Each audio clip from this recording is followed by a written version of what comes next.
টিএমসির যে লোকজনেরা আছে কাজকর্মে জড়িত আছে তারাই বন্ধ করে রেখেছে। বন্ধ ওটা করা হয়েছে ওদের যত টিএমসির যে লোকজনেরা আছে কাজকর্মে জড়িত আছে তারাই বন্ধ করে রেখেছে। তারাই বন্ধ করে রেখেছে যাতে গ্যাসগুলো না পায়, নরেন্দ্র মোদীর যাতে বদনামটা ছড়ায়, আমাদের ভোটটা যাতে আমরা ইলেকশনে ঠিকভাবে না করতে পারি। দিদি ঠিকই বলেছে, হরমুজ প্রণালী টিএমসির লোকেরাই বন্ধ করে রেখেছে যাতে মোদি বাবুকে বদনাম করা যায়। রাইট, একদম ঠিক বলেছো দিদি, গুড গার্ল।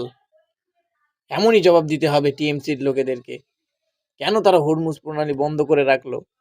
হ্যাঁ, আপনার মোদি বাবুর বদনাম করে দিচ্ছে এরা, এমনই চাই, এমন ভাবে এগিয়ে যাও দিদি, ঠিক হবে। এই তো আর গ্যাস না আসলে কি হবে দিদি? গোবর আর মূত্র খেয়ে থাকবো আমরা, কোনো কথা?